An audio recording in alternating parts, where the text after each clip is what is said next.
인간에게 묻잖아요. 너는 어떤 삶을 살 건지. 도시도 마찬가지죠. 어떤 삶을 살을래? 너는 어떤 방식으로 너의 삶을 살아갈 거야? 이렇게 물어야 되고 그 묻는데 반드시 대답을 할 수가 있어야 돼요. 그래야 그 도시의 가치, 또 그 도시가 가지고 있는 시대 정신, 그런 게 있는 거죠. 도시는 한 시대의 것만이 아니거든요. 근데 우리는 지금 다 당대 한 시대만 사는 걸로 모든 도시를 디자인하고 있는 거죠.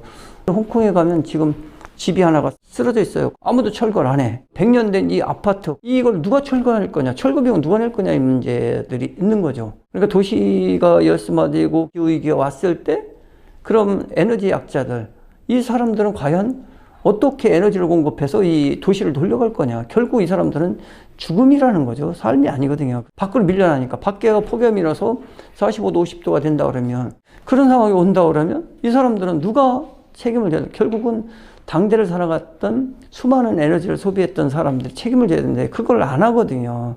그래서 이 부분에 대해서는 충분하게 생각을 달리 해야 된다.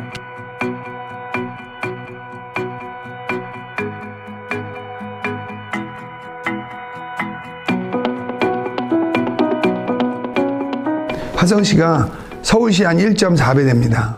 그러면 산도 많고 습도 많고 뭐 강도 많고 많습니다. 네, 우선적으로 추진하고 있는 거는 시아호가 있는 비봉습지공원을 저희가 생태공원으로 만들고 있습니다. 거기를 그린 스마트 도시처럼 만들려고 해서 친환경 도시로, 보다 생태적으로 이렇게 만드는 과정이 있고요. 화성호에 저희가 남사르 습지 등재를 지금 추진하고 있습니다. 그래서 화성호의 갯벌을 남사르 습지에 등재를 추진해서 환경 문제를 조금 더 이슈화해서 남사르 습지를 통해서 우리가 환경을 훨씬 보존해야겠다, 이러한 시민인식을 고취시키면 아무래도 에너지 소비를 줄이고 친환경적인 생각을 갖게 되죠. 2018년 나무관리선언을 채택을 해요. 그래서 나무를 함부로 못 비게 하고 가급적이면 인도를 설치할 때 이열식재를 의무화하는 이제 정책을 채택을 합니다.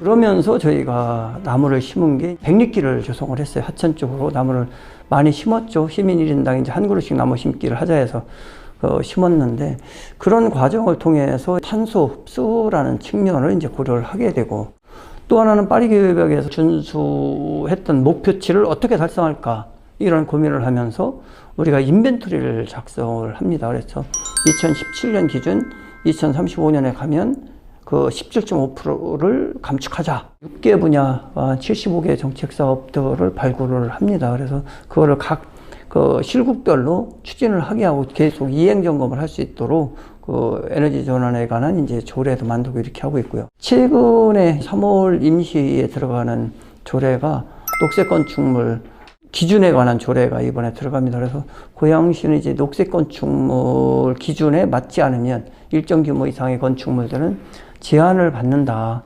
그리고 이제 창릉 3기 신도시나 테크노밸리는 LH, 경기도시공사, 고양시가 3자가 녹색 건축물을 지키로 이미 협약을 체결을 했습니다.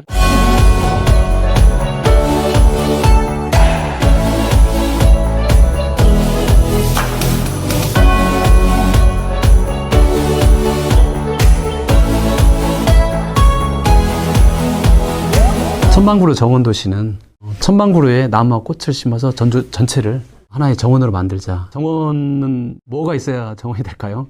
첫 번째는 정원을 함께 만들어갈 사람이 있어야 될 게 아니에요. 나무와 꽃을 심어야 되니까 땅이 있어야 되는 거고, 그 다음에 이제 나무가 있는 거죠. 나무와 꽃이 있는 거죠. 그래서 인간이 정원을 만든다고 말하는 것은 약간 좀 너무 넘치는 이야기. 사실은 정원은 우리 사람들하고 나무와 꽃하고 이 3자가 만들어내는 상호작용 관계를 만들어가는 굉장히 중요한 일인데, 이 과정을 통해서 굉장히 사람들이 행복해져요. 되게 자연을 이해하기도 하고 생명의 소중함을 알기도 하고 그러면서 내 스스로 그걸 통해서 치유도 되고 또 회복도 되는 굉장히 중요한 우리들의 일이기도 하고 이제 지난 임기 때 전주역 천마중길이라고 이제 전주역부터 한 850m, 900m 되는 공간을 직선의 길을 곡선으로 만들고 광장을 만들어서 나무를 심어서 시민의 공간으로 만들었는데 역세권이라는 게 있잖아요. 그런데 도청 소재지 중에서 역세권이 죽어있는 거의 유일한 도시가 전주예요. 더구나 1000만 명이 나오는데 그래서 전주역 앞이 나이트클럽, 스탠드바, 안마시술소 뭐 이런 걸로 다 그렇지만 그것도 활성화도 되지 않은 완전히 폐허된 공간이었는데 천마중길이 만들어지면서 주변에 조금도 변경이 되고 나이트클럽은 이제 호텔로 변해가고 또 오래된 병원이 떠난 자리가 있었는데 거기는 대학교 기숙사가 들어오고 도서관도 들어오고 그러면서 많은 변화가 있는 거죠. 그래서 도시를 수술한 게 아니고 도시에 침을 놓은 거죠. 다 수술해서 다 재개발해서 바꾸면 돈만 있으면 얼마든지 바꿀 수 있지만 그런 방법이 아니고 일종의 그런 천마중길이라는 도시 숲을 만들면서 그런 침술로 도시가 변해가고 있는 거죠. 개발을 무조건 해서는 안 된다 그런 건 아니에요. 난개발해서는 안 된다는 입장을 가지고 있고 도시 전체적으로 보면 신도시는 신도시답게 구도심은 구도심답게 이 색깔을 잘 지키는 게 굉장히 중요하다. 도시는 당연히 켜져야죠. 인구가 늘어나는데 당연히 도시가 팽창하고 시민들이 살 공간을 마련해 주는 게 도시의 의무죠. 그런데 인구가 늘어나지 않는데 계속되는 도시 팽창은 많은 문제점들을 가지고 오죠. 그게 진짜 난개발이죠, 사실은. 그런데 대부분 도시들이 다 난개발되면서 그 도시의 정체성을 다 없애고 도시의 정체성이라는 게 도시의 시간이잖아요. 도시의 본질. 그래서 저도 여전히 힘들죠. 여기가 전주의 구도심이에요. 한옥마을이 7만 평인데 구도심 100만 평을 지금 재생하고 있어요. 3년 전쯤에 높이를 다 제한을 했어요. 저기를 프랜차이즈를 제한을 다 했어요. 그런데 프랜차이즈로 오면 거기는 확 살아나죠, 사실은. 건물값도 올라가고 임대료도 올라가고 유명한 브랜드들이 들어오게 되면 그 주변으로 상권이 확 살아나죠. 근데 전주라는 도시는 없어지는 거죠. 저녁에 한번 가보시면 놀랍습니다. 완전히 로컬 브랜드들로 다 만들어져 있어요.